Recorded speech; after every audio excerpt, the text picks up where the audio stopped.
Поселение Таборочи – неиссякаемый источник русского мира за рубежом.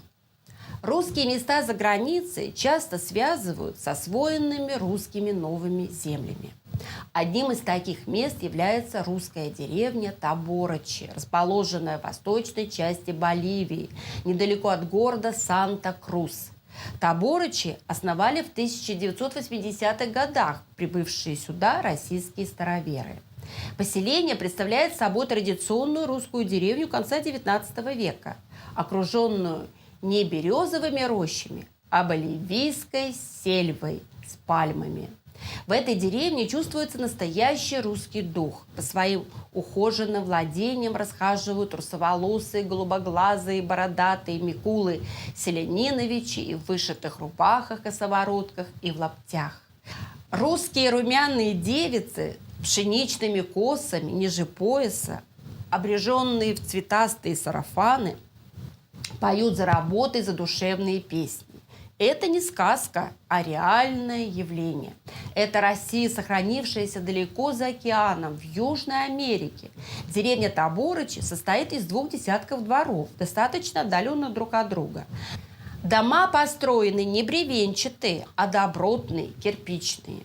В деревне живут семьи Ануфриевых, Зайцевых, Рефтовых, Мурачевых, Калугиных, Куликовых. Имена таборочинцев непривычные для слуха боливийца.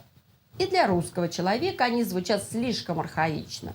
Агапит, Агриппена, Авраам, Аникей, Елизар, Зиновий, Зосим, Инафа, Киприян, Лукиян, Мамелфа, Матрена, Маримия, Пенарита, Пелагея, Ратибор, Соломания, Селивестр, Федосия, Филарет, Фатинья.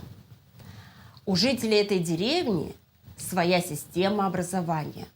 Первая и главная книга – это азбука церковнославянского языка. По ней детей обучают с малых лет. Дети постарше изучают старинные псалмы, только потом уроки современной грамоты. Им ближе древнерусский язык. Даже самые маленькие бегло читают ветхозаветные молитвы. Дети вообще не получают всестороннее образование. Русскому языку дети учатся дома. В деревне везде говорят только по-русски, за исключением школы.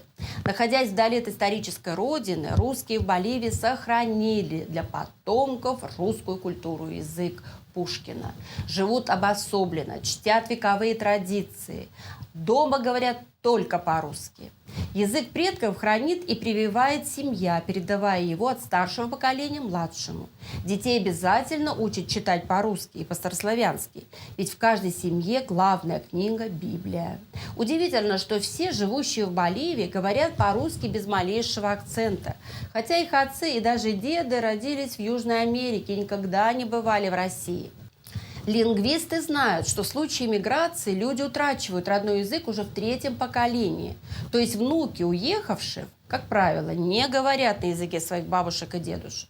Но в Боливии уже 4-е поколение прекрасно владеет русским языком. При этом важно, что их язык живой, он постоянно развивается и обогащается. Сегодня он представляет собой уникальное сочетание архаики и неологизмов. Когда требуется обозначить новое явление, они легко и просто изобретают новые слова. Например, мультфильмы таборочане называют поскакушками, а лампочные гирлянды – помигушками. Мандарины они зовут мимоской, наверное, за форму яркий цвет плодов. Им чуждо слово «любовница». А вот ухажерка вполне знакома и понятна. За годы жизни на чужбине в устную речь влилось много слов, заимствованных из испанского языка. Например, ярмарка у них называется ферия, что с испанского показ, выставка, шоу. А рынок – меркадо. Некоторые испанские слова у староверов обрусели, а ряд устаревших русских слов – употребляемых жителями Таборочи, сейчас не услышишь, даже в самых глухих уголках России. Так вместо слова «очень» говорят «шибко», а дерево называют лисиной, свитер – куфайкой. Спасибо за внимание, поддержите канал лайком или подпиской.